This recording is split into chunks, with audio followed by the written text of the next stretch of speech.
David Alvarez, construction worker, died when a safety harness failed. The company had been warned. They'd been too cheap to replace it. The settlement barely covered his funeral. Now Maria works 3 jobs just to break even. 16 hours a day. 6 days a week. Every purchase calculated to the penny point 17 times. 17 times Maria Alvarez's card was rejected for the medicine that could save her daughter's life. Until the day a billionaire made her an offer. 24 hours. Spend whatever you want. No limit. No rules. Complete freedom. He thought she'd waste it. He thought she'd prove that poor people are poor because they make poor choices. A $47 birthday cake for her dead husband broke him completely. This is the true story of Maria Alvarez and Ethan Kross. One had everything. One had nothing. In 24 hours, both would discover they'd been wrong about each other. And one simple card would reveal the truth about poverty, privilege, and what it really means to be human. But before we see what Maria bought that changed everything, you need to understand who these two people really were. Hit subscribe right now because this story will challenge everything you think you know about money and worth. Comment below, what would you buy with unlimited money for 24 hours? Now let's meet Ethan Kross. Ethan Kross, age 42, net worth $8.7 billion. He'd built his fortune on one simple belief: human behavior is predictable. His algorithm could predict what you'd buy, who you'd vote for, where you'd live with 97% accuracy. He trusted data, never people, because when Ethan was 12, he learned a lesson he'd never forget.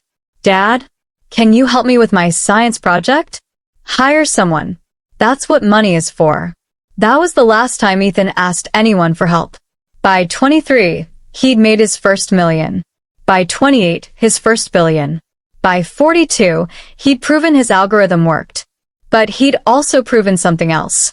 You can have everything and still have nothing. Then on a Thursday night, Ethan saw something that would change his life. If poor people had money, they'd waste it too. Poverty isn't about opportunity, it's about choices. 18 million views. 3 million comments. Total warfare. And Ethan had an idea. Jennifer, I want to run an experiment. Find me someone. Working class. Single parent. Genuinely struggling. What kind of experiment? I'm going to give them my credit card for 24 hours. Unlimited spending.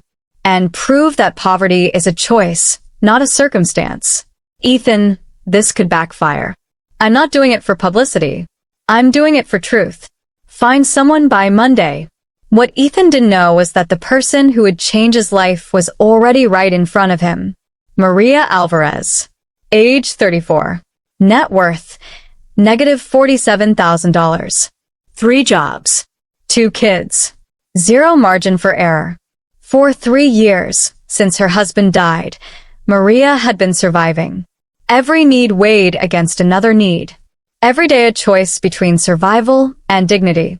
But here's what Ethan Kross would never understand from his data. Maria wasn't surviving because she made bad choices. She was surviving despite doing everything right. And when Jennifer approached her with Ethan's offer, Maria's first instinct wasn't excitement. It was survival. My boss wants to give you his credit card for 24 hours. I don't understand. It's an experiment. Unlimited spending. You keep everything you buy. And he'll pay you $10,000 just for participating. $10,000. Sophia's asthma medication for a year. Miguel's tutoring he desperately needed. 3 months of rent. Or her pride. What's the catch? He'll see every purchase. Every transaction. It's about understanding economic behavior. You mean proving poor people waste money? Tell your boss I'm not interested in being his lab rat. Maria, wait. Look, I know how this sounds. But the money is real. The opportunity is real. And between you and me, I think you could teach him something he needs to learn. Like what? That he doesn't know everything. If I do this, I do it my way. He doesn't control what I buy. That's the entire point. Complete freedom. And when it's over, When he's written his conclusions about people like me. Then you walk away $10,000 richer with everything you purchased. When does he want to start? 24 hours later, Maria met Ethan Cross for the first time. He saw a data point. She saw a man who'd never struggled a day in his life. And this card would expose both of their blind spots. Thank you for coming, Miss Alvarez. Let's skip the pleasantries. You want to prove I'll waste your money. I want to test a hypothesis about resource allocation and economic circumstances. Same thing. Fancier words. The rules are simple. 24 hours. This card. No spending limit. I'll receive notifications for every purchase, but I won't interfere. And at the end, you judge whether I spent it correctly. I collect data. You make choices. That's all.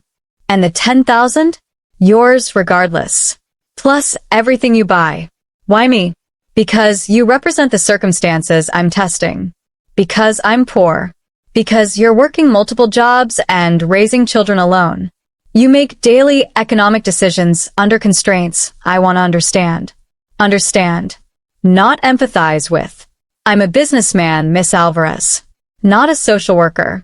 Then let me tell you something, Mr. Cross. You think you're going to prove something about people like me. But what you're about to learn is something about yourself. We'll see. When do you want to start? Tomorrow morning. 6 a.m. When my real day begins. Maria left that cafe thinking she'd outsmart a billionaire. Ethan left thinking he'd already won. Neither of them understood that in 24 hours, both of their worlds would shatter. Maria didn't sleep that night. She held that card like it might disappear. For 3 years, she'd been drowning, making impossible choices. Medicine or rent. Food or car repair. Her health or her children's. Tomorrow, for just one day, she wouldn't have to choose. She could help her children. She could help her neighbors. She could honor her husband. And maybe, just maybe, she could show a billionaire what poverty really is. At 5:47 a.m., Maria's broken alarm screamed. The experiment was about to begin. And both of them were about to discover that money reveals who you really are. 23 hours and 57 minutes remaining. Maria's first purchase came at 5:53 a.m. She walked into the 24-hour grocery store 3 blocks from her apartment. The same store where she worked afternoon shifts. The same store where she'd spent 3 years calculating every penny. Not today. Today, Maria filled her cart with real food. Fresh vegetables her children had only seen in school lunches. Actual fruit instead of canned. Chicken breast instead of the cheapest ground meat that was mostly fat. Whole grain bread. Real milk. Orange juice. Cheese that came in a block, not individually wrapped slices designed to stretch for weeks. The cashier was Marco, who'd watched Maria count exact change hundreds of times. Big shopping day, Maria. Special occasion. The total came to $247.82. Maria swiped the black card, her heart pounding, half expecting it to decline, half expecting this whole thing to be some cruel joke. Approved. Across the city, in his penthouse office, Ethan Cross received his first notification. Purchase. $247.82. Grocery store. He pulled up the itemized receipt. Groceries. Practical. Boring. Exactly what he expected. He made a note. Subject demonstrating baseline rational behavior. Purchasing necessities first. Ethan had no idea he was already wrong. Maria carried her bags home in the growing dawn, feeling strange. Guilty. Relieved. Anxious. She'd just spent more on one grocery trip than she usually spent in a month. And she had 23 hours and 43 minutes left. Mom? Sophia appeared in the kitchen doorway at 7 a.m., rubbing her eyes. Are you cooking? Maria usually left granola bars and instructions before heading to her morning shift. Hot breakfast was a weekend luxury, and even then it was usually oatmeal. I am. Come sit down. Miguel stumbled in behind his sister, confused. Did we forget someone's birthday? No, baby. Just wanted to do something special. Maria served them pancakes. real pancakes from scratch with butter melting on top, scrambled eggs, orange juice in actual glasses instead of their usual mismatched plastic cups. Mom, what's going on? I got an opportunity at work. A one-day thing. We're going to have a little extra money, and I wanted to start by giving you two a real breakfast. Are you in trouble? No, sweetheart. Not at all. Actually, after breakfast, I want you both to get dressed. We're going shopping. Shopping? For what? For things you need. Maybe some things you want. The children stared at her like she'd announced they were moving to the moon. In that moment, Maria felt anger so hot it surprised her. This was what poverty did. It made your children shocked by the idea of buying necessities. It taught them to expect nothing so disappointment wouldn't hurt as much. Finish eating. Then get ready. We have a lot to do today. 21 hours and 36 minutes remaining. At 9:17 a.m., Maria walked into a phone store with Sophia and Miguel holding each of her hands. The salesperson, a young woman with perfect makeup, sized them up immediately. Maria knew that look. The mental calculation of whether they were worth the commission. How can I help you today? I need a new phone. Wonderful. Are you looking at our premium smartphones? We have the newest model, just released. No. I need a reliable phone with good battery life and a decent camera for work. Preferably something under $300. The salesperson's smile tightened. Of course. Our budget options are over here. Maria followed her to a display of older models. She looked at the phones, then at Sophia and Miguel waiting patiently beside her. Her daughter's hair was held back with a rubber band because all their hair ties had broken.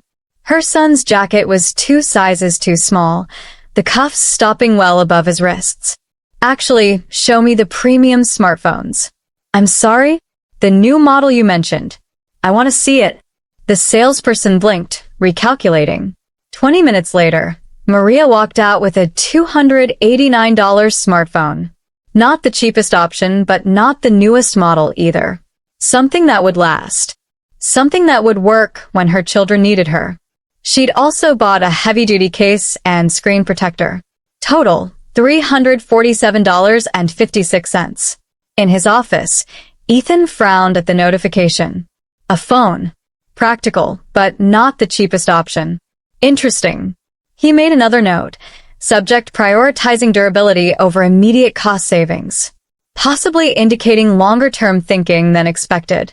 Ethan still didn't understand what he was seeing. 20 hours and 11 minutes remaining. At 10:32 a.m., Maria stood in the pharmacy section of a CVS, staring at a pile of prescription papers she'd been carrying in her wallet for months. Sophia's asthma medication, $68.72 per inhaler. They'd been rationing the last one, using it only for emergencies, hoping Sophia's breathing wouldn't get bad enough to need the emergency room. Miguel's antibiotics from an ear infection 2 months ago, $45. They'd only filled half the prescription, betting that 5 days instead of 10 would be enough.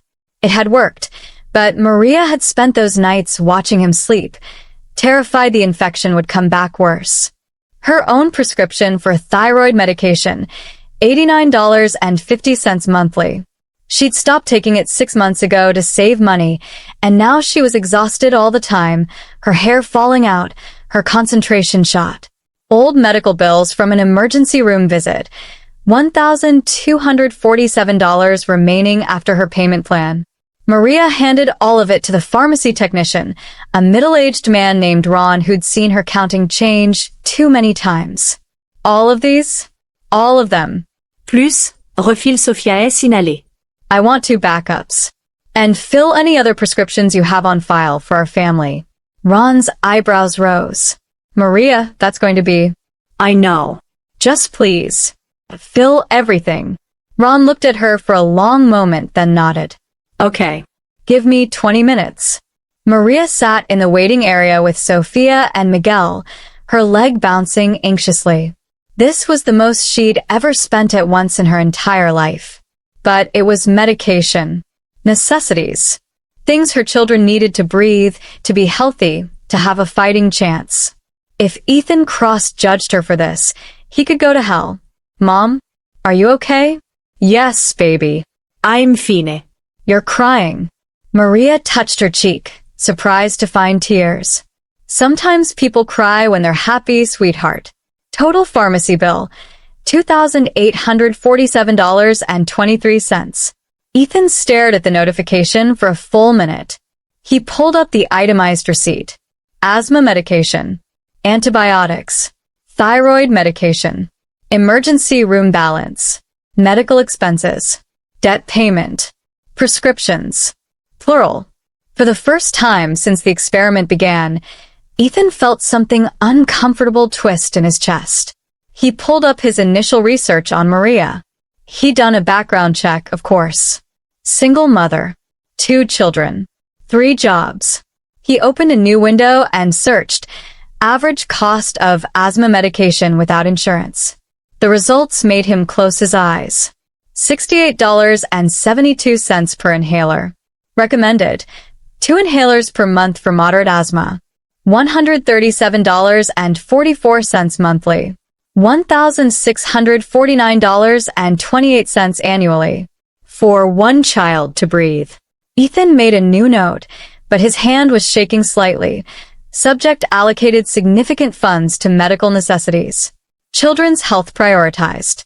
Personal medication included after 3 prescriptions for dependents filled. He stared at the last line he'd written. Personal medication included after.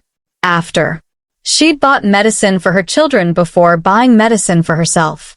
17 hours and 43 minutes remaining.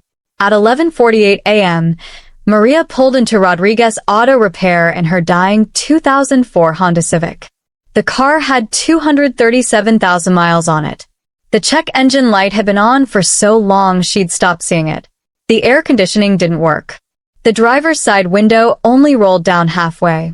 The transmission made a grinding noise that the mechanic had said meant she had maybe 6 months before catastrophic failure. 6 months she couldn't afford to shorten. Maria, what brings you in? That transmission finally give up? Not yet.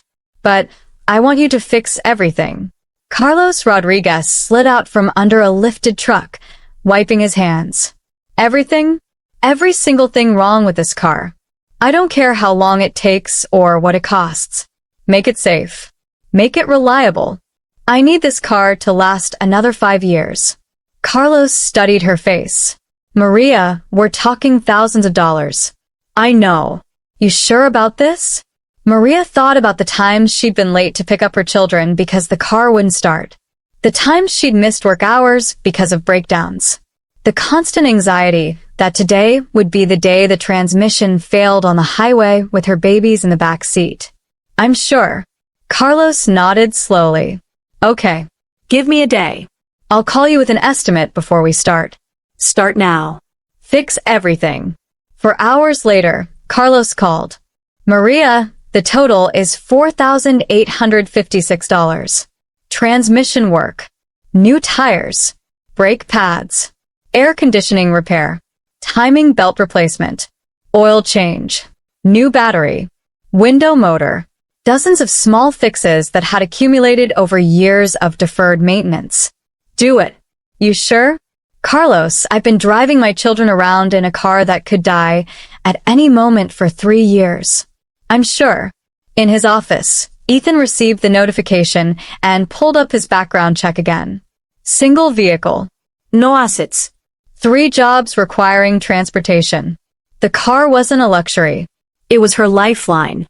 He made another note, but this time his initial hypothesis was showing cracks he hadn't anticipated. Subject demonstrating risk mitigation behavior. Transportation security prioritized over discretionary spending. Vehicle represents income stability. But underneath, in smaller letters, he wrote something he hadn't planned to write. How long has she been driving an unsafe car because she couldn't afford repairs? 13 hours and 9 minutes remaining. 2:14 p.m., Maria took Sophia and Miguel to a real restaurant. Not McDonald's. Not a food court. An actual sit-down restaurant with menus and a server who brought water in real glasses. Mom, this is fancy. Miguel whispered, looking around with wide eyes. This is normal, baby. This is how families should be able to eat together sometimes. They ordered without looking at prices. Burgers. Real burgers with fries that weren't frozen. Milkshakes. A salad for Maria that cost more than she usually spent on lunch for a week. When the food came, Maria watched her children eat slowly, savoring every bite. This shouldn't be special. This should be ordinary. Total, $67.43. Maria left a $30 tip. Half the meal cost. Because she knew exactly what it was like to rely on tips to survive. Are you seeing this? Maria just spent more on a tip than some people spend on entire meals. If this is restoring your faith in humanity, hit that like button right now. Comment below. Have you ever helped someone when you could barely help yourself? Keep watching because what happens next will absolutely shock you. 11 hours and 22 minutes remaining. At 3:17 p.m., Maria walked into a children's shoe store with a determination that made the young sales associate take a step back. I need shoes for both of my children. Properly fitted. Quality brands. Nothing cheap. Sophia tugged on her mother's sleeve. Mom, my shoes are okay. Your shoes have holes in the soles, baby. You've been putting cardboard inside them, so your socks don't get wet when it rains. The sales associate's professional smile faltered. Let me get my fitting equipment. For the next 45 minutes, Maria watched as her children were properly measured for the first time in years. She watched Sophia's face when she slipped on sneakers that actually fit. She watched Miguel jump up and down in shoes that didn't pinch his toes. These feel weird. That's because they fit, sweetheart. The sales associate brought out options. Running shoes. School shoes. Winter boots. We'll take 2 pairs each. One for now, one to grow into. Mom, that's too much. It's exactly enough. Your children. You deserve shoes that fit. But then Maria looked across the store at the display of adult shoes. She'd been wearing the same pair of worn-out sneakers for 2 years. The soles were separating from the upper. She'd glued them 3 times. They hurt her feet and her back and made her 12-hour work days even more agonizing. She could buy herself new shoes. Right now. But old habits died hard. That's everything. Mom. Sophia's voice was quiet but firm. You need new shoes too. I'm fine, baby. No, you're not. Your feet hurt all the time. I've seen you crying when you take your shoes off at night.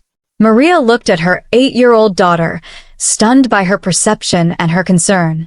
Sophia, Please, Mom. Just this once, get something for yourself too. Maria felt tears threatening again. This was what poverty did. It made children grow up too fast. It made them worry about their parents instead of being worried for. Okay. She bought herself 1 pair of comfortable walking shoes. The kind designed for people who stood all day. With proper arch support and cushioning. They felt like walking on clouds. Total, $387.92. In his office, Ethan reviewed the itemized receipt. Children's shoes. Multiple pairs. Adult shoes. 1 pair. The adult shoes were the cheapest item in the entire purchase. He pulled up Maria's work history that Jennifer had compiled. Cleaning crew, 5:30 a.m. to 12 p.m. On feet entire shift. Grocery store, 1 p.m. to 6 p.m. On feet entire shift. Hotel housekeeping, 7 p.m. to 11 p.m. On feet entire shift. Maria Alvarez worked 16 hours a day, 6 days a week, almost entirely standing or walking. And she'd been doing it in shoes held together with glue. Ethan sat down slowly, staring at the shoe purchase receipt with new context. He deleted his previous note and wrote, subject self-care spending significantly lower than spending on dependents. Physical toll of employment conditions not previously considered in hypothesis. 9 hours and 41 minutes remaining. At 4:32 p.m., Maria walked into an electronics store with a specific goal. Sophia's school had sent home a letter 3 weeks ago. All students were expected to complete homework assignments online. Those without computer access could use the library, but it closed at 6 p.m. Before Maria got home from her second job, Sophia had been failing assignments not because she wasn't smart, but because she had no way to complete them. Welcome to Tech World. Looking for anything specific today? A laptop for my daughter. For schoolwork. Excellent. We have some great options. For students, I usually recommend. The sales associate started walking toward the most expensive section. Wait. I don't need the newest model. I need something reliable that will last through middle school. Good for writing papers, research, basic programs. Nothing fancy. The associate looked disappointed but recovered. Sure, we have some mid-range options over here. He showed them several models. Maria listened carefully to the specs, asked questions, compared options. This one. She pointed to a solid, no-frills laptop with good reviews. It's not flashy, but it'll do everything she needs. Great choice. That'll be $749.99. Would you like to add? Yes to the extended warranty. Yes to the protective case. No to everything else. Sophia clutched the laptop bag like it was made of gold as they walked out. Mom, thank you. Thank you so much. You're going to do your homework. All of it. And you're going to get good grades. I will. I promise. I know, baby. I've always known. Total, $847.63. Ethan stared at the purchase notification. A laptop. Mid-range. Chosen carefully after research. He pulled up Sophia's school records. Sophia Alvarez. Bright student. Inconsistent homework completion. Teacher notes. Sophia is capable but frequently missing assignments. Please ensure she has adequate support at home. The laptop wasn't a luxury. It was a requirement her child's school had made mandatory, assuming all families could afford it. Ethan closed the file. 7 hours and 53 minutes remaining. At 5:46 p.m., Maria did something that made Ethan's assistant call him directly. Ethan, you need to see this transaction. What is it? She just paid someone else's rent. Ethan pulled up the notification. $1,200. Payment to Riverside Properties Management. But it wasn't Maria's building. Pull the details. Jennifer's fingers flew across her keyboard. The payment is for apartment 3C at 847 Morrison Street. Registered to Keisha Williams. Single mother. 2 children. Works at the same grocery store as Maria. She paid her coworker's rent. Yes. And Ethan, this account was 3 months overdue. There's an eviction notice on file. Ethan stood up and walked to his floor-to-ceiling windows overlooking the city. She spent $1,200 on someone else's housing. Yes. Why? I don't know. That's your experiment. Ethan hung up and immediately texted Maria. Why? For the first time all day, she responded, because I know what 3 months behind feels like. Because Keisha has kids the same age as mine. Because tomorrow I'll go back to barely surviving, but today I can make sure someone else doesn't lose their home. Any other questions? Ethan stared at his phone. This wasn't how people were supposed to behave. This wasn't rational self-interest. His algorithm didn't have a variable for this. Maria had just spent more on a co-worker's rent than she'd spent on herself all day. 6 hours and 37 minutes remaining. At 6:33 p.m., Maria made her most public purchase yet. She was at the grocery store where she worked, picking up a few items for dinner. In line ahead of her, an elderly woman was carefully counting out coins. I'm sorry. I thought I had enough. I'll put back the milk. Ma'am, your total is $47.83. You have $43.50. The woman's face crumpled. The milk and the bread then. Maria didn't think. She just stepped forward. Add it to my purchase. And let her keep everything. The elderly woman turned. Oh no, honey, I couldn't. Please. My grandmother used to count change like that. She raised me. Let me do this. The woman's eyes filled with tears. Thank you. Thank you so much. Maria paid for both orders, her $32.18 and the woman's $47.83. But she wasn't done. As she was leaving, she saw a young father arguing with his partner in the parking lot. Their cart was full of groceries, and Maria could see the stress on both their faces. The particular expression of people calculating whether they'd overdraft their account. She'd worn that expression 1,000 times. Maria walked over. Excuse me. I know this is strange, but I have an opportunity today to help people. Would you let me pay for your groceries? The couple stared at her. I don't understand. I have the means today to help. Please. Let me. Is this a church thing? No. This is a I've been where you are thing. Please. The young father's voice cracked.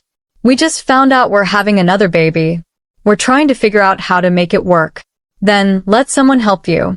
Just for today. She went back inside with them and paid their $156.47 grocery bill. Total Good Samaritan spending, $236.48. Ethan pulled up the security camera footage from the grocery store. He watched Maria pay for the elderly woman, watched her approach strangers in the parking lot, watched her go back inside to pay for their groceries. He watched her face. There was no performance. No cameras she was playing to. Just quiet, genuine kindness. This isn't rational. He said it aloud to his empty office. 5 hours and 11 minutes remaining. At 8:03 p.m., Maria sat in her car outside her apartment building, looking at her phone. She'd spent approximately $11,000 so far. Groceries, medicine, car repair, shoes, laptop, helping others. She still had unlimited access for another 5 hours. The rational thing would be to keep spending on herself. Buy luxuries. Experience what being rich felt like. But Maria wasn't thinking about herself. She was thinking about Sandra in 4B, about Mr. and Mrs. Chun in 1C, who sometimes left groceries at her door, about the teenager in 3D working 2 jobs to help his mother. Maria drove to an ATM and took a cash advance, $2,000. Then a second ATM, $3,000. Then a third, $5,000. Total cash advances, $10,000. Money she could give to people who needed it without requiring account numbers or paper trails that might shame them. At 8:34 p.m., Sandra knocked on Maria's door. Come in. Sandra entered nervously. Maria, I know this is a lot to ask. If you can't help, I understand.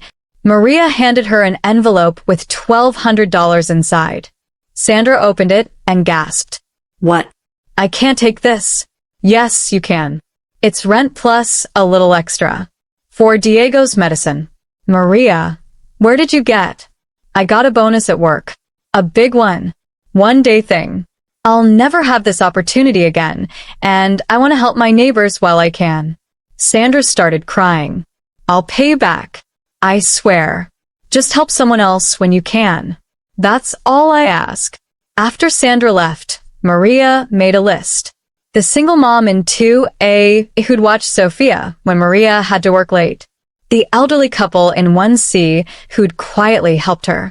The teenager in 3D barely making it. By 11:04 p.m., Maria had distributed $8,000 to 7 different families in her building.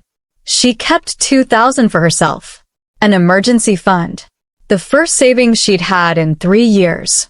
Ethan received notifications for cash advances totaling $10,000. No itemized receipts. No tracked spending. No data.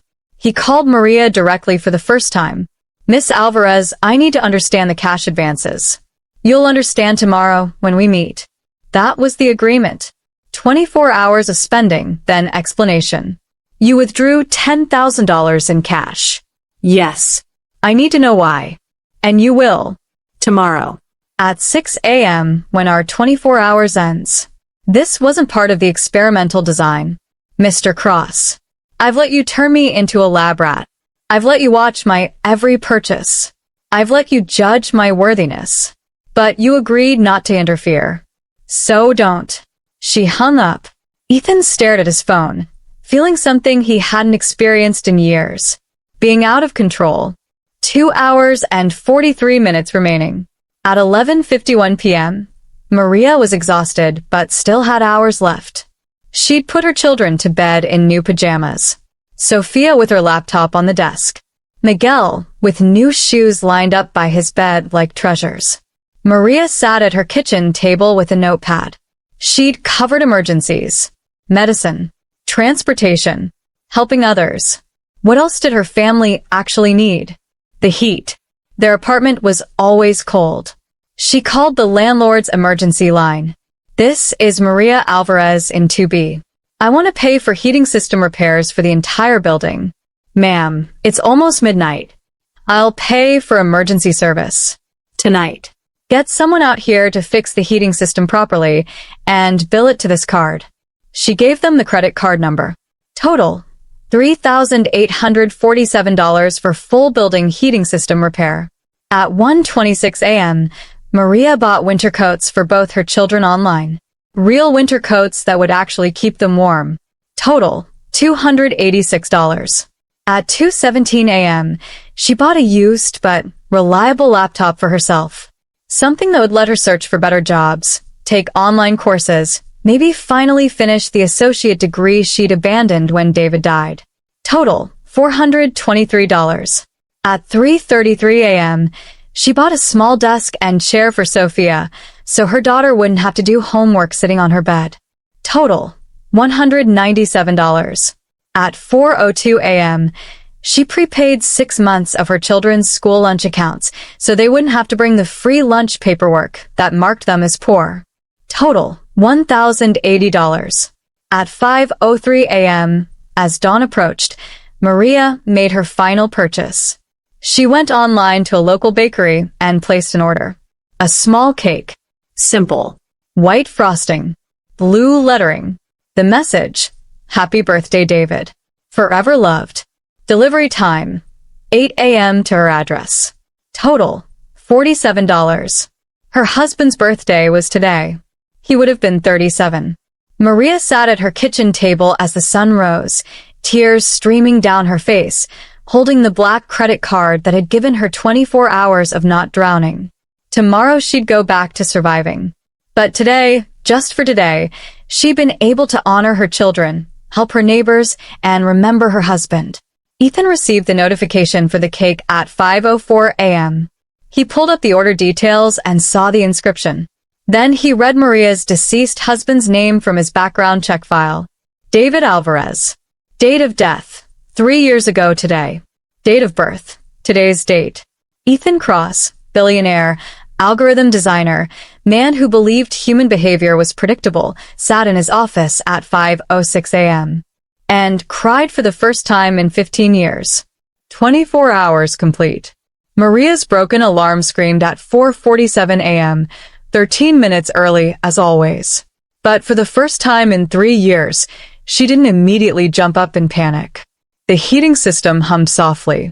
Actual heat, filling their apartment. Her children slept peacefully in the next room, their new shoes by the door, their winter coats hanging on hooks. Her phone, her new working phone, showed 6 a.m. as the end time. 13 minutes left. Maria sat on the edge of her bed, holding the black card, marveling at how something so small had changed everything. She'd spent approximately $37,000 in 24 hours. Groceries, medicine, car repair, shoes, laptops, heating, helping strangers, helping neighbors, a birthday cake for a dead man. At 6:01 a.m., Maria handed the black credit card to Sophia to hold while she got dressed. Mom, is it over? Yes, baby. Back to normal today. But we get to keep the stuff, right? The laptop and the shoes? Yes. We keep everything. Sophia touched the laptop on her new desk. Mom, what you did yesterday helping all those people, that was really cool. Maria knelt down to her daughter's eye level. Sophia, listen to me. Having money for one day doesn't make someone a good person. What makes someone good is what they do when they have nothing. Remember that. But you had something yesterday, and you shared it, because I know what having nothing feels like. And I never want anyone to feel that way if I can help it. At 6:17 a.m., a black car pulled up outside their building. Miss Alvarez? Mr. Cross sent me to bring you to his office. Maria took a deep breath. Let me say goodbye to my kids. She hugged Sophia and Miguel, both still in their pajamas, confused about the fancy car. I'll be back in a few hours. Be good for Mrs. Chen next door. Are you in trouble? Miguel asked again, his constant worry. No, sweetheart. I'm just finishing what I started. I love you both. As the car pulled away, Maria watched her building disappear. Her building with working heat and 7 families who would make rent this month. She'd done what she could. Now she'd face judgment. Ethan's office looked exactly like Maria had imagined. Enormous. Minimalist. Floor-to-ceiling windows showing the city from dizzying heights. Furniture that probably cost more than her annual income. Everything designed to intimidate. Ethan sat behind a massive desk, looking exhausted.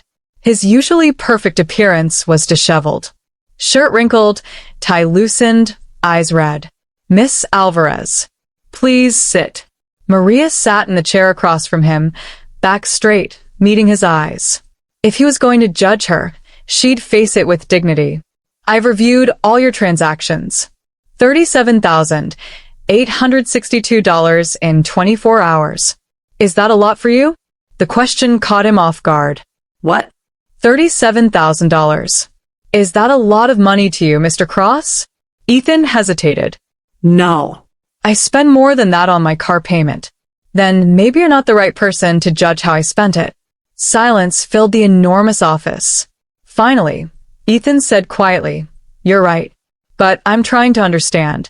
So please, help me understand. Walk me through your choices. Maria took a deep breath. What do you want to know? The groceries. The first purchase. Why did you buy so much? Because my children have never had a refrigerator full of actual food. Because I wanted them to experience 1 week, just one, where they didn't go to bed hungry or ration meals. Ethan nodded, making notes. The phone? Because mine didn't work. Because I've missed calls from my children's school about emergencies. Because being poor means when something breaks, you just make do. But yesterday, I didn't have to make do. The pharmacy. That was the largest single purchase until the car. Maria's voice hardened. My daughter has asthma. Do you know what it's like to watch your child struggle to breathe and know you can't afford the medicine that would help her? Do you know what it's like to ration an inhaler, to only let her use it when she's really bad, praying she doesn't get worse? Ethan said nothing. I've paid medical debt for 3 years. Monthly installments of $50 toward a $1,500 emergency room visit. $50 a month, so it would take me years to pay off one night in the ER. Yesterday, I finished it. All of it. That's what I spent your money on. Breathing. Healing. Being healthy. The car repair. $4,856. My car is my life. It gets me to 3 jobs. It gets my children to school. When it breaks down, I lose work hours. I lose money. I risk being fired. You have a driver. I have a 2004 Honda with 237,000 miles that I pray starts every single morning. Ethan pulled up another receipt. The shoes. My daughter had holes in her soles. She put cardboard inside, so her socks wouldn't get wet. She's 8 years old, and she's been walking to school in shoes that don't fit because I couldn't afford new ones. You bought yourself shoes too. My daughter insisted. Because she's seen me crying when I take my shoes off after 16-hour shifts. Because children shouldn't have to worry about their parents like that, but poverty makes them grow up too fast. Ethan's hand was shaking slightly. The laptop. Her school requires it. They assume every child has a computer at home for homework. They don't ask if you can afford it. They just mark the assignments as incomplete. My brilliant daughter was failing because we didn't have the basic tools the school assumed everyone had. You didn't buy the newest model. Because I don't need the newest model. I need something reliable. I need something that works. There's a difference between need and want, Mr. Cross. I've spent 3 years knowing that difference intimately. Ethan pulled up another transaction. You paid someone else's rent. Keisha Williams. We work together at the grocery store. She's 3 months behind. She has kids. I've been where she is. I know what 3 months behind feels like. I know the fear. I know the eviction notices. Yesterday, I had the power to make that fear go away for someone. So I did. The cash advances. $10,000. I need to understand those. Maria leaned forward. I withdrew cash because I wanted to help people without making them explain themselves, without requiring proof of need, without paperwork or applications or judgment. I gave money to my neighbors, the single mom who watched my kids, the elderly couple who left groceries at my door when I was at my lowest, the teenager working 2 jobs to help his mother. I gave them cash in envelopes because poor people deserve dignity, Mr. Cross. They shouldn't have to beg or explain or justify their need to people like you. People like me. Ethan repeated. Yes. People who've never counted change for groceries. People who've never chosen between medicine and rent. People who think poverty is a character flaw instead of a trap. Ethan stood up and walked to his window, looking out at the city. The heating system. You paid for repairs for your entire building. Because everyone in that building is cold. Because our landlord doesn't care. Because when you're poor, you just accept being cold because complaining doesn't change anything. Yesterday, I could change it. So I did. The birthday cake. Ethan's voice broke slightly. Your husband. Maria's eyes filled with tears. Today is his birthday. He died 3 years ago today. He was a good man who worked construction and died because his company was too cheap to replace a faulty safety harness. I couldn't visit his grave yesterday because I was busy with your experiment. So I ordered a cake. A stupid, small gesture that won't bring him back, but at least acknowledges he existed. He lived. He mattered. She wiped her eyes angrily. Is that rational enough for you, Mr. Cross? Are my purchases justified? Do I pass your test? Ethan turned from the window. His face was wet with tears. I'm sorry. Maria blinked. What? I'm sorry. For everything. For this experiment. For treating you like data. For thinking I could judge your choices when I've never experienced a single day of real struggle in my entire life. He sat down heavily, no longer the controlled billionaire. Just a man confronting his own failures. I designed this experiment because I was arrogant, because I believed poverty was about bad decisions, because I wanted to prove that people would waste money if given the chance, because it was easier to believe that than to acknowledge the system is designed to keep people like you drowning.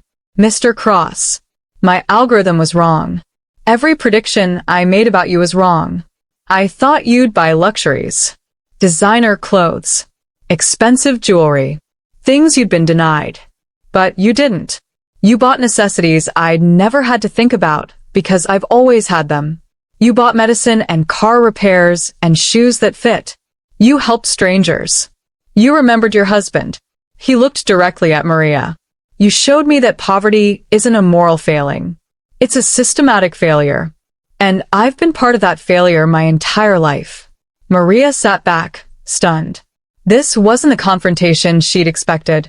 You spent $37,000. The same amount I spend monthly on my personal chef. You used it to change lives. I use mine to avoid cooking. What does that say about who understands the value of money?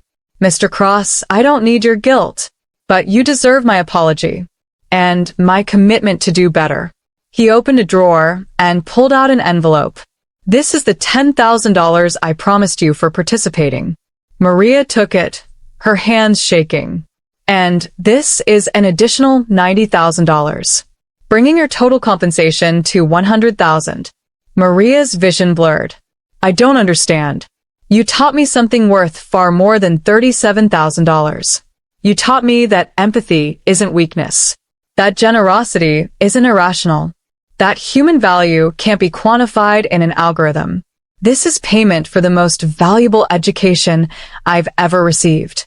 Mr. Cross, I can't accept. Yes, you can. Because you've earned it. Because your children deserve stability. Because you've spent 3 years surviving, and you deserve a chance to actually live.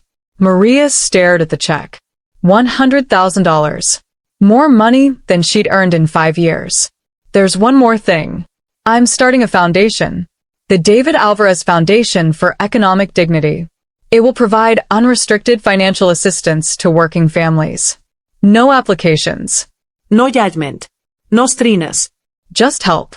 And I'd like you to run it. Me? You understand poverty in ways I never could. You understand what people actually need versus what people like me think they need. You're qualified in every way that matters. Mr. Cross, I clean toilets for a living. I didn't finish college. You raised 2 children alone while working 3 jobs. You made $37,000 benefit more people in one day than I've helped in my entire career. You're the most qualified person I know. Maria couldn't speak, couldn't process. This was supposed to be Judgment Day, and instead, it felt like redemption. The salary is $200,000 a year. Full benefits. Flexible hours, so you can be there for your children. And your first act as director will be distributing funds to everyone in your apartment building. Because you're right. They all deserve dignity. Why? Why are you doing this? Ethan's voice cracked. Because yesterday, watching you, I realized I've been living a half-life. I've been alone in towers, surrounded by money, wondering why nothing ever felt meaningful. You showed me what actually matters. You showed me that humanity isn't a liability. It's the whole point. He wiped his eyes. I can't undo my ignorance. But I can change what I do going forward. This foundation is me trying to honor what you taught me. Maria was crying openly now. I thought you were going to judge me. I did judge you. And I found myself so profoundly wrong that it broke something fundamental in how I see the world. That's a gift, Maria. You gave me a gift. 1 week later, Ethan Cross did something unprecedented. He called a press conference. No prepared remarks. No PR team. Just him, standing at a podium, facing cameras. My name is Ethan Cross, and I need to confess something. Last week, I conducted what I called a social experiment. I gave a working-class single mother my credit card for 24 hours to test whether poor people would waste money if given the opportunity. The reporters leaned forward. I was testing a hypothesis rooted in arrogance and ignorance. I believed poverty was about poor decision-making. I believed if given resources, people would make irrational choices. He paused, his voice thick with emotion. I was completely, devastatingly wrong. Ethan pulled up a slideshow. This is Maria Alvarez. She spent $37,000 in 24 hours. Here's what she bought. The screen showed itemized lists. Groceries, medicine, car repairs, shoes for her children, a laptop for schoolwork.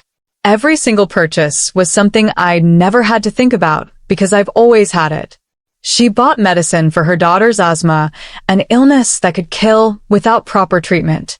She fixed her car, her only means of getting to 3 jobs. She bought shoes for children who'd been wearing shoes with holes. His voice broke. And then she did something I never predicted. She helped strangers. She paid rent for her co-worker facing eviction. She gave cash to neighbors. She bought a birthday cake for her deceased husband. Tears streamed down his face. Maria Alvarez showed me that poverty isn't a moral failing. It's a systematic trap. And I've been part of that system my entire life. The press conference room was completely silent. I'm announcing the David Alvarez Foundation for Economic Dignity, funded with $500 million from my personal wealth. It will provide unrestricted financial assistance to working families. No applications. No judgment. Just help. A reporter raised her hand. Mr. Cross, critics might say this is performative. It is performative. Everything I do publicly is performative. But that doesn't make it wrong. I'm using my platform to say, I was wrong. My beliefs were wrong. The system that created billionaires while people like Maria work 3 jobs and still can't afford medicine, that system is fundamentally broken. Another reporter, what would you say to people who still believe poverty is about personal responsibility? Ethan looked directly into the camera. I'd say spend 24 hours watching someone like Maria make decisions. Watch her choose between food and medicine. Watch her calculate every penny. Watch her help others even when she has nothing. Then tell me poverty is about personal responsibility. I dare you. The press conference went viral within hours. But in a small apartment with working heat, Maria wasn't watching. She was helping her daughter with homework on a laptop that worked. She was teaching her son to tie shoes that actually fit. She was planning her first day as a foundation director with a salary that would change her life. And in the quiet moments, she was remembering David and knowing he'd be proud. If this story moved you, if it changed how you think about poverty and privilege, please share this video with everyone you know. Hit that like button. Subscribe for more stories that restore your faith in humanity. And comment below, what act of kindness will you do today because of Maria's story? Because sometimes the poorest person in the room has the most to teach about what truly matters. 6 months later, the David Alvarez Foundation for Economic Dignity operated out of a modest building in downtown. Not a gleaming tower, but a renovated community center in a neighborhood that actually needed it. Maria Alvarez sat at her desk, her actual desk in her actual office, reviewing what the foundation called stories, not applications. My name is Jennifer. I'm a nurse working double shifts. My daughter needs braces, but insurance won't cover them. I'm Marcus. I drive trucks cross-country.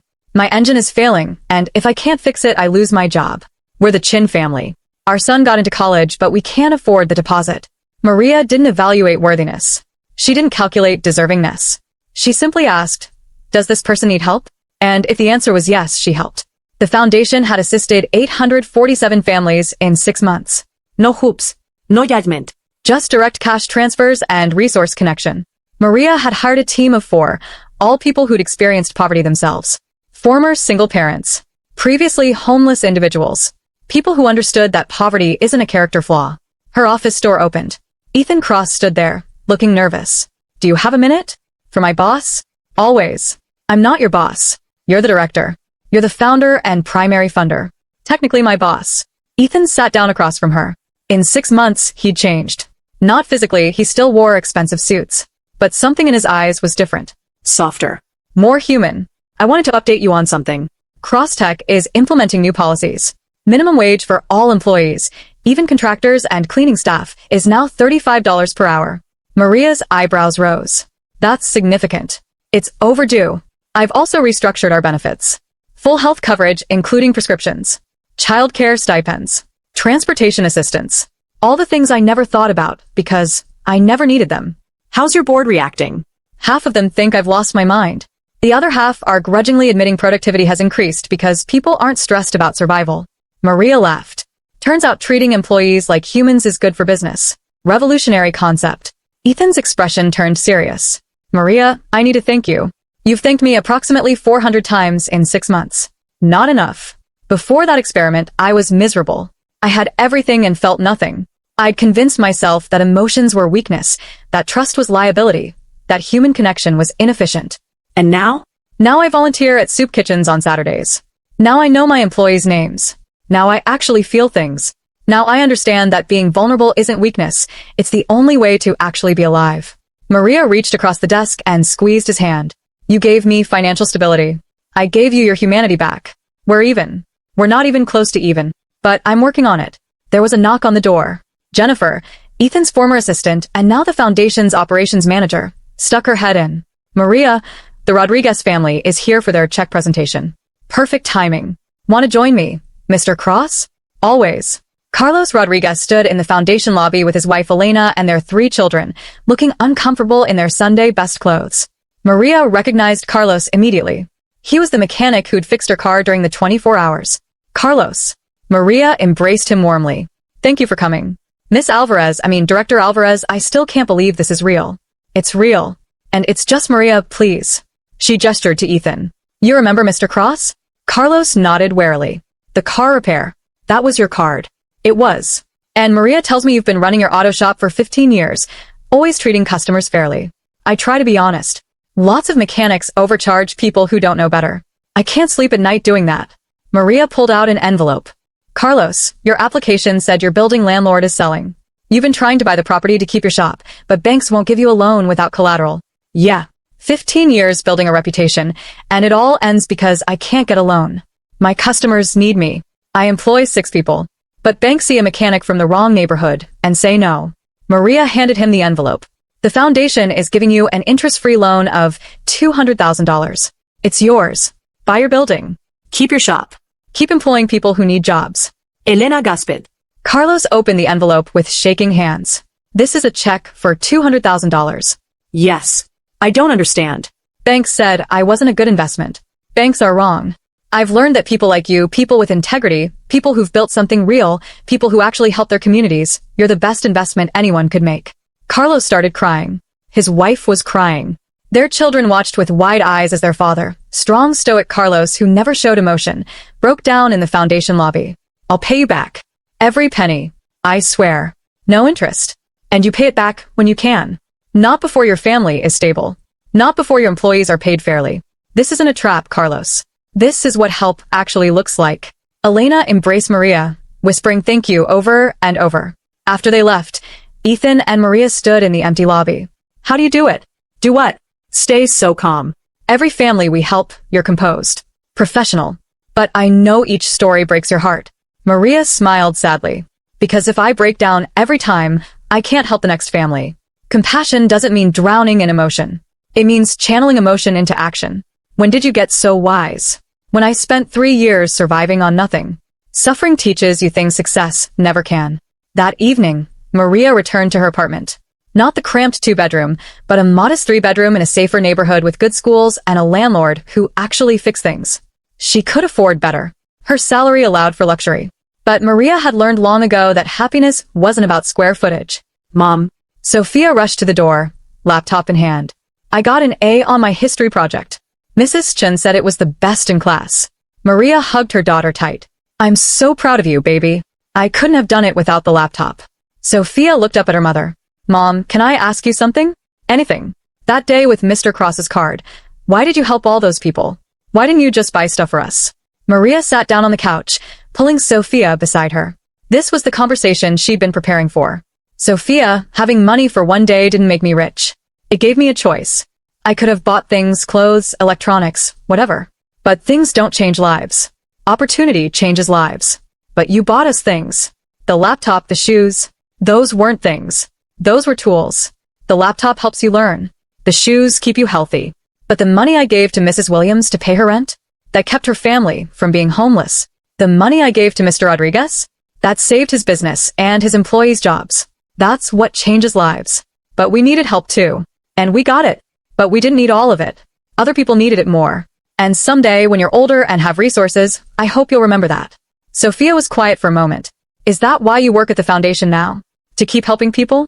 Yes. Because I know what it feels like to need help and not get it. I know what it's like to work 3 jobs and still not have enough. I know what it's like to choose between medicine and food. And now that I can help change that for other people, how could I not? Miguel wandered in from his room. Mom, can we have the spaghetti tonight? The kind with the real meatballs? Maria laughed. Yes, baby. We can have real meatballs. 6 months ago, real meatballs were a luxury. Now, they were just Tuesday dinner. As Maria cooked, her children doing homework at the kitchen table, her phone buzzed. Thank you for everything today. The Rodriguez family will succeed because of you.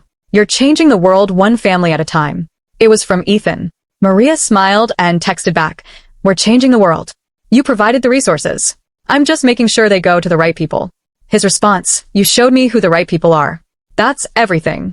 2 weeks later, Maria was invited to speak at Miguel's elementary school for Career Day. She stood in front of 30 first graders, feeling more nervous than she'd felt giving presentations to foundation board members. Hi, everyone. My name is Miss Alvarez and I run a foundation that helps families. A little girl raised her hand. What's a foundation? It's an organization that gives money to people who need it. Like Santa Claus? The class laughed. Maria smiled. Kind of. Except we help people all year, not just Christmas. Sophia's teacher, Mrs. Chun, prompted. Can you tell the children how you got this job? Maria paused. How did you explain poverty and privilege and transformation to first graders? I used to work 3 jobs. I cleaned buildings and worked at a grocery store and cleaned hotel rooms. I worked very hard, but I didn't make a lot of money. Why not? A girl asked. Because some jobs don't pay very much, even though they're really important. The people who clean your school work very hard, but they don't make as much money as other jobs. That's not fair. A boy said indignantly. You're right. It's not fair. And that's what I'm trying to change. How? Multiple children asked at once. By helping people who work hard but don't make enough money. By giving them money for things they need, like medicine or car repairs, or help paying rent. A quiet voice from the back. My mom works 2 jobs. Maria found the child, a small boy with serious eyes. What's your name? Daniel. Daniel, your mom is a hero. Working 2 jobs is really, really hard.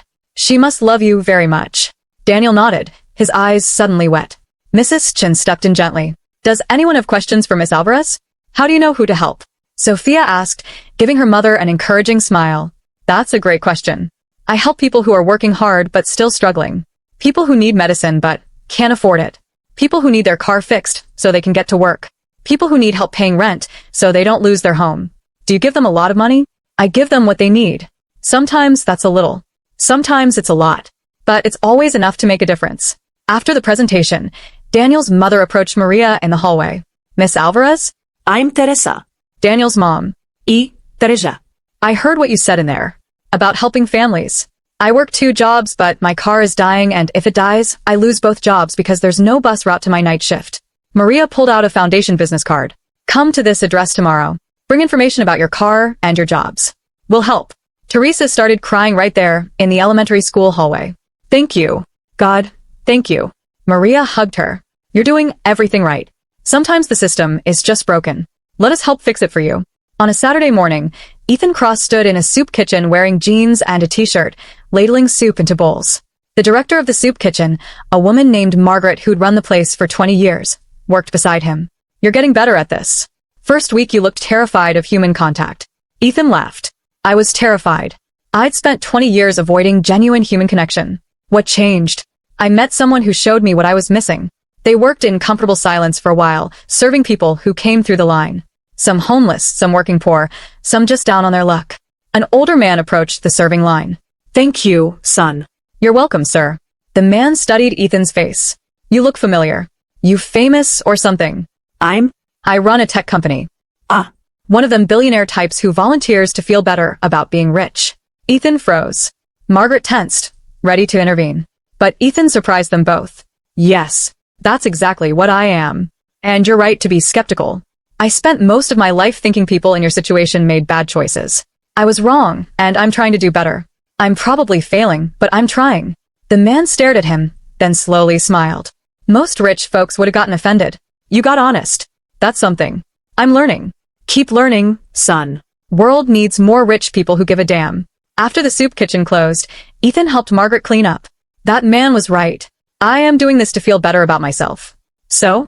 Your motivation doesn't change the fact that 30 people got fed today. Purity of intention is overrated. Impact is what matters. Maria said something similar.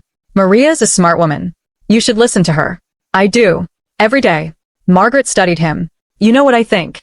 I think you started volunteering out of guilt. But you keep coming back because you've discovered something. What's that? That connecting with people, really connecting, not networking or transacting. That's what makes life worth living. Money can't buy that. Ethan was quiet for a long moment. For 42 years, I thought success meant accumulation. Money. Power. Control. Now I think success might actually mean contribution. Connection. Caring. Took you long enough. But better late than never. 1 year after the experiment, Ethan invited Maria to dinner at an expensive restaurant. Maria arrived in a simple dress, still uncomfortable with fancy places, but no longer intimidated by them. Thank you for coming. Thank you for inviting me. Though I have to say, this feels weird. Weird how? A year ago, you were studying me like a lab rat. Now we're having dinner as friends? Are we friends? Ethan asked carefully. Maria considered. I think so. Strange friends. But friends. I'd like that. They ordered food, made small talk about the foundation, discussed upcoming initiatives. Then Ethan said, I need to show you something. He pulled out his phone and opened a video. This started circulating this week. The video showed a young woman speaking to camera. My name is Jennifer. A year ago, I was working 3 jobs and couldn't afford my daughter's medicine. I applied to the David Alvarez Foundation and they helped me. Not with a loan, with a gift. They paid off my medical debt and helped me pay for childcare so I could go back to school. I just finished my nursing degree. I start at County Hospital next month. I'm making this video because I want people to know that help without judgment exists. That someone out there believes in you even when the world says you're not worth it. The video had 7 million views. Ethan showed her another. And another. And another. Dozens of people sharing their stories. Families helped by the foundation. Lives changed. Cycles broken. This is what you started. Not me. You. That day with my credit card, you showed me what compassion looks like. And now it's multiplying. Maria wiped her eyes. We did this together. No. I provided money. You provided the vision. You understood what people actually need because you'd lived it. I was just writing checks. Writing checks is important. Writing checks is easy when you have money. What you did, showing me that empathy isn't weakness, that generosity isn't irrational, that human beings deserve dignity regardless of their economic status, that's the hard part. Their food arrived, but neither of them moved to eat. Can I tell you something? Ethan asked. Of course. A year ago, I was the loneliest person I knew. I had everything and felt nothing. I thought emotional connection was a liability. I thought trust was for weak people.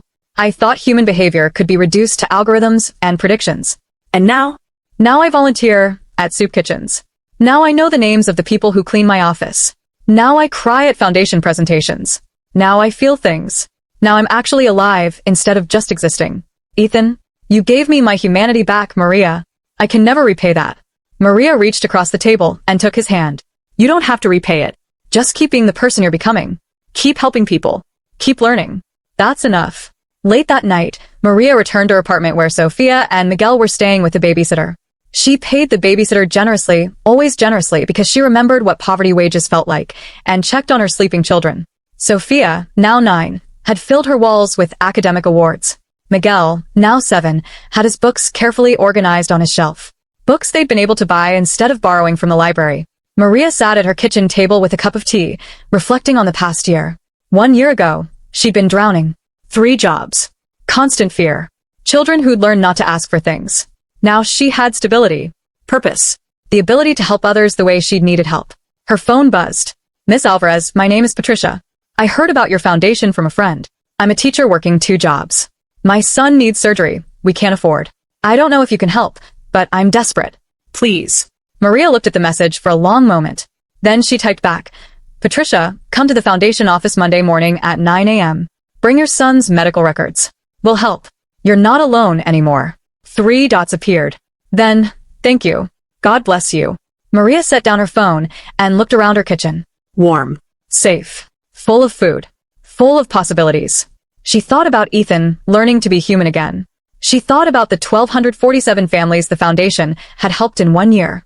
She thought about David and how proud he'd be. She thought about the little girl with cardboard in her shoes who'd become a woman who could help others. And she thought about a black credit card, a billionaire's arrogance, and 24 hours that had changed everything.